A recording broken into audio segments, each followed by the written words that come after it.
Monsieur le Président de Kéops, cher Jean-Pierre Bénazet, Monsieur le Président de Kéop Occitanie, cher Luc Loken, Madame la Présidente de l'AGFIP, chère Anne Balthazar, Mesdames et Messieurs, je vous prie tout d'abord de bien vouloir excuser mon absence à l'occasion de votre Assemblée générale. Je voulais, pour commencer, vous adresser toute ma gratitude et ma reconnaissance pour l'action que vous menez en faveur de l'emploi des personnes en situation de handicap. Une société réellement inclusive, qui travaille à sa cohésion et à l'intégration de ses membres, doit permettre au plus grand nombre d'accéder à l'emploi, en particulier celles et ceux qui s'en trouvent le plus éloignés. Le gouvernement agit sans relâche pour atteindre cet objectif. À ce jour, les efforts réalisés portent leurs fruits, grâce au CICE, au pacte de responsabilité, mais aussi à l'aide embauche PME, qui a fait l'objet de plus de 600 000 demandes depuis le mois de janvier. 143 000 emplois ont été créés depuis un an dans le secteur marchand. L'économie française crée donc des emplois pour le 5e trimestre consécutif et le chômage baisse. Bien entendu, nous avons parfaitement conscience que dans le même temps, même si c'est à un rythme plus modéré que les années précédentes, le nombre de demandeurs d'emploi en situation de handicap continue de progresser et que près d'un demi-million de personnes en situation de handicap sont aujourd'hui au chômage. Cette réalité, particulièrement éprouvante pour une population dont l'autonomie est plus que jamais conditionnée par l'accès à l'emploi, nécessite une action résolue. Avec vous, le gouvernement a donc avancé selon 3 axes: la formation, l'accompagnement et l'unification des compétences. Formation d'abord. Depuis 2015, comme l'ensemble des actifs, les personnes en situation de handicap bénéficient pleinement du compte personnel de formation qui permet de conserver ses heures acquises lors d'une transition professionnelle, et cela sans condition. La loi Travail représente à ce titre une nouvelle étape cruciale. Grâce au compte personnel d'activité, qui intègre le compte personnel de formation, les salariés qui n'ont pas obtenu un premier niveau de certification de type BEP ou CAP obtiennent chaque année 48 heures de formation au lieu de 24, avec un plafond à 400 heures. Cette disposition devrait être particulièrement favorable aux personnes en situation de handicap, puisque plus du quart des demandeurs d'emploi bénéficiaires de l'obligation d'emploi ont un niveau de formation inférieur au CAP.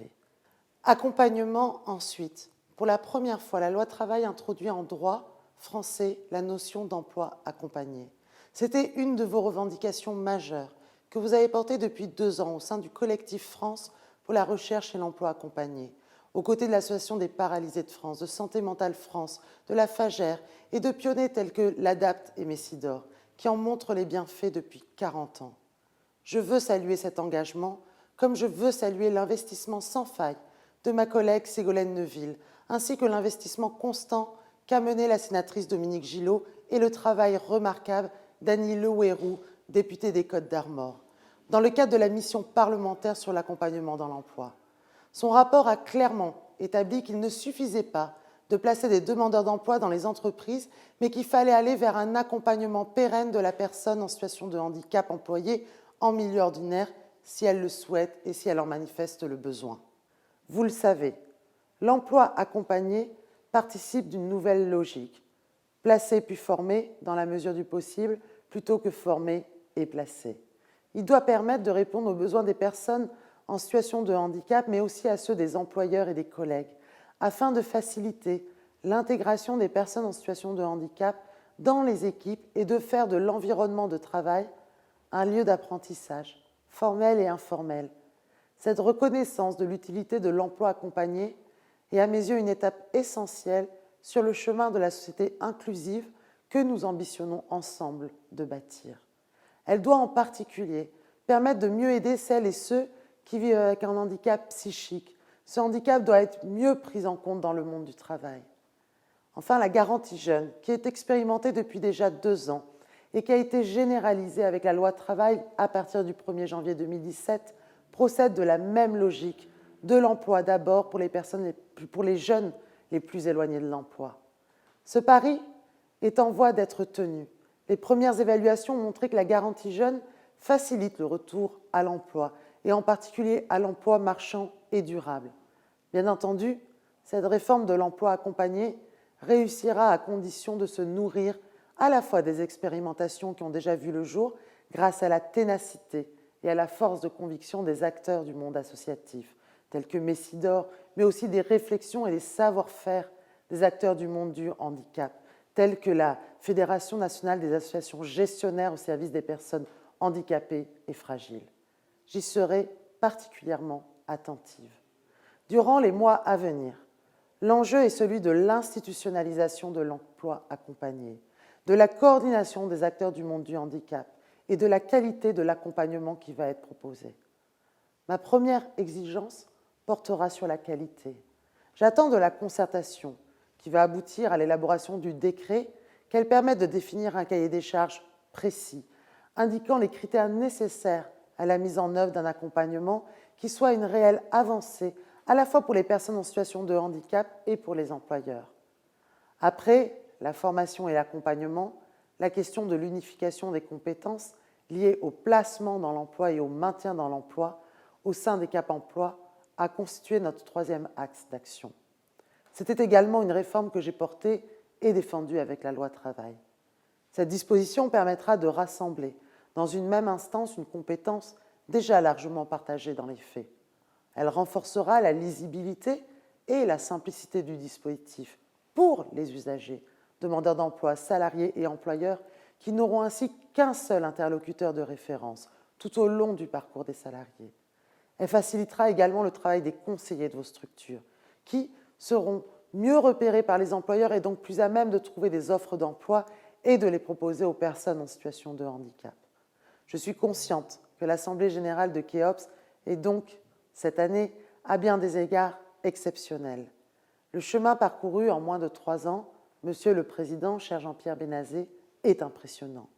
Après la création de Kéops en janvier 2014, la loi du 5 mars 2014 a donné toute leur place au Cap Emploi dans le service public de l'emploi. L'accord cadre de coopération renforcée entre Pôle emploi et Cap Emploi, soutenu par l'État, la GFIP et le FIPPHP, a ensuite précisé les modalités de coopération entre les Cap Emploi et Pôle emploi. Dans ce contexte, nous allons notamment continuer à travailler avec Pôle emploi et les missions locales afin que les outils numériques qui existent désormais pour connaître avec le plus de finesse possible le marché du travail et les possibilités de recrutement vous soient rendus accessibles.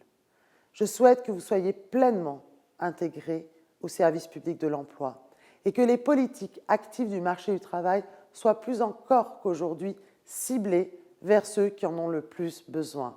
Et vos publics en font largement partie.